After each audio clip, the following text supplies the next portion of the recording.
Throw on your invisibility cloak and put your reflexes to the test in this brutal precision platformer brimming with espionage, intrigue, and betrayal, featuring an original soundtrack by Grammy Award winner RAC. Welcome to episode 16 of the 5 T's of Stealth, where we will be discussing Master Spy. Once again, the 5 T's include tasks, terrain, tools, threats, and tension. These are what I consider to be the fundamentals of stealth gaming. In Master Spy, there are 5 total missions. Number 1, infiltrate Gale Electro's tower. Number 2, infiltrate Feldstrom's forest hideout. Number 3, locate the Woozy assassin boss. I'm sure I butchered that pronunciation. Number 4, take back Gale's factory. And finally, number 5, collect your fee from Gale. Each mission has several levels within. These levels all have very similar goals. Basically, all you're trying to do is get through each room without being seen. This usually requires you to collect a keycard or flip some sort of switch. Now, discussing the actual story, I think it's a pretty standard and predictable spy thriller. You start by accepting a mission from Gale Electro. He wants you to retrieve some film or data that was stolen from his company. All the missions are in pursuit of this goal and lead you all over the place, from rival companies to straight up assassins. Ultimately, you'll learn how Gale has been setting you up all along, and you'll have to confront him. Just because the story is mostly predictable does not mean that the story is bad. It's actually pretty exciting. More than that, however, are the vibes of the cutscenes and the characters, Master Spy in particular. Master Spy is just an absolute badass, and has a certain presence that cannot be ignored, and that made the entire story all the more intriguing. With 5 main missions, there are 5 main locations for you to sneak through. Each map absolutely embodies the vibe of the mission. 1 minute, you're in a tower, the next sneaking through a deadly factory, then before you know it, you're on a yacht, which transforms into a submarine. The maps never feel stale, and even within each location, the individual rooms were more than unique enough to keep me fully engaged throughout.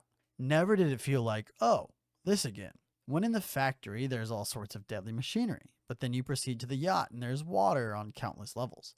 These are small examples, but as I said, the theme of each mission truly shines based on the level design. For being such a badass, Master Spy really keeps things simple. The main mechanic present in this title is the invisibility cloak. It is very impactful. However, it is not without its flaws. When you activate the cloak, you will become completely invisible. However, guards can still bump into you and find you through blind luck. There are also several animal enemies throughout who completely ignore your cloak. When you are wearing the cloak, you can still move and even jump without being detected, but you are much slower. Aside from that, you have a double jump, and that's it.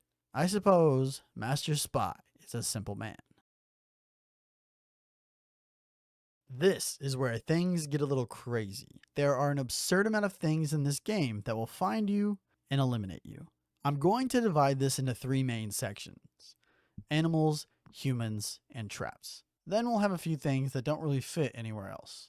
Let's go through things in that order. There are 3 animals in Master Spy that will hunt you down, and as I mentioned earlier, they don't care about your invisibility cloak. The first one we are introduced to is a dog. Pretty simple, right? If you are on the same floor as a dog, it will sprint at you. If you aren't on the same floor, then they are irrelevant. They are much faster than you. Next, we get a little more crazy, as the second animal is a tiger. Just like dogs, tigers are only alerted if you are on the same level as them. When a tiger notices you, it will lunge at you from an absurd distance. And finally, our third and potentially most ridiculous is a shark. A new enemy type to perfectly match up with the yacht level. Sharks are definitely the most deadly, in my opinion. They will swim around in a limited distance, but when you get anywhere close, they will jump straight up and out of the water, making them the only animal to affect multiple levels. They will continue to jump back up if they miss. Sharks are scary, man. Next, we've got the humans, and when it comes to them, there are only 2 variants. First, you've got your typical guard. Some will stand in place and only look in one direction, while others are in a guard station and again only look in one direction. Then there are some that will walk back and forth on a certain platform or level. If they see you, then you lose. The more exciting enemy would be the assassins. These guys also have invisibility and caught me off guard quite a few times. The assassins will only move to attack you when your back is turned. They are also unique because they don't fail you by seeing you. They only fail you if they get close enough to kill you, so be careful and watch your back. Now the biggest section we've got is all the different machinery and traps. Starting simple, we've got cameras. If they see you, then you're done. From there, we've got all sorts of different traps. Moving laser traps, pressure plates that launch darts when stepped on, motion sensors, pressure plates that send heat-seeking orbs after you, pressure plates that eliminate you if you're on them for too long, moving saw blades, electric traps, the machines that flatten things, typically on a conveyor belt, and the coolest in my opinion, for this game specifically, a squeaky floor that gives away your position when you land on it, so guards will head in that general direction. So even when you're invisible, you've got guards hot on your tail. Honestly, there could even be a few more I didn't write down, but I think you get the gist of it. Let's now venture away from those three main categories. Some levels are dark and you have a very limited view, while the guards have night vision. You have to be even more careful with each move you take. There are also several doors that have to be unlocked via a terminal or switch, and doing so without getting caught can occasionally be rather difficult. Lastly, figuring out the correct pathing for each level can be quite hard, and even when you do have the path figured out, the platforming is just as hard, so your execution of the plan matters just as much as the plan itself. Timing and precision are essential. Master Spy is extremely challenging. In total, I died over 1,000 times, which feels absurd to say, but when you're quickly maneuvering through these short levels, it's not that surprising. This is absolutely the type of game where you've got to die constantly in order to figure out your solution, and I'm all in on that. The tools here are very simplistic, but in practice they feel incredible. The invisibility cloak by itself was stretched so far by these levels that adding anything else is genuinely unnecessary. It really gives you the opportunity to master the only thing at your disposal, which is very important because there are countless things out there ready to end your life, and any extra confusion could have hurt the experience. It feels like the developer had a single goal in mind. I want my character to have an invisibility cloak. And once that goal was accomplished and extremely polished, it feels like all the remaining creative energy was expertly focused on the level design, story, and threats. These are some of the coolest enemies I've ever gone against in a game like this. I mean, seriously, a shark and a tiger? So many cool threats. Even something as simple as a squeaky floor is so brilliant in a game like this. Again, it's like the developer created an OP tool and then did everything in their power to make it worthless. I love that. How cool. Genuinely, how confident in your game do you have to be to do this? Hey, you can go invisible, but there are countless things in this game that are unaffected by that, so good luck. Talk about preventing over-reliance. Master Spy is a badass, and his simplicity arguably increases his badassery.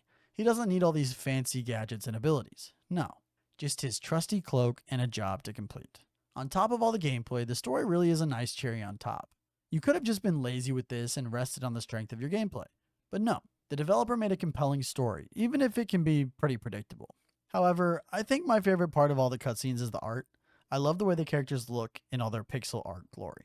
I should also mention there are a handful of secret levels that when completed will alter the cutscenes. I did not complete these levels, but I did look up the altered cutscenes, and they do shine a bit more light on who Gale Electro is, and shows a bit more into the betrayal present in the experience. Quick editing note, when I went back to Master Spy to go through the level select and get some random gameplay to put in the back of this video, I noticed in the level select a 6th mission type, a 6th location, and I clicked on that. That was the cyber world. It was the 0 of 8 secret missions.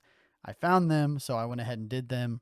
I actually used the footage for one of those in the video. So completing those, to my understanding, is what unlocks the cutscenes. But when I went to the cutscene select to watch a few of them, they were still the normal ones. So I'm not sure if I have to replay like a whole playthrough and then have those done, or if there's a separate place to do them. I'm not sure, but I can say I beat them. And one of them took me half an hour by itself, and I died over 200 times. It was great.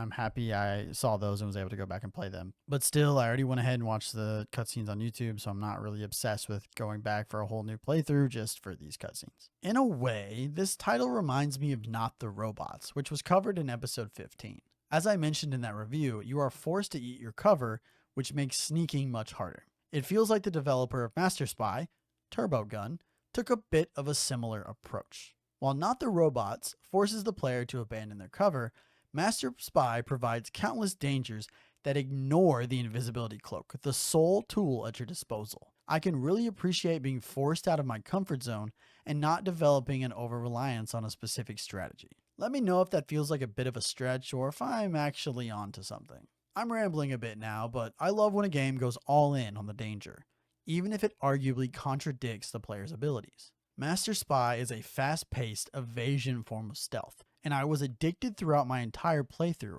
regardless of how many times I died. This game is the perfect example of why I'm trying to expand my horizons and experience all new forms of stealth, and therefore, it is undeniably a stealth game that I would recommend.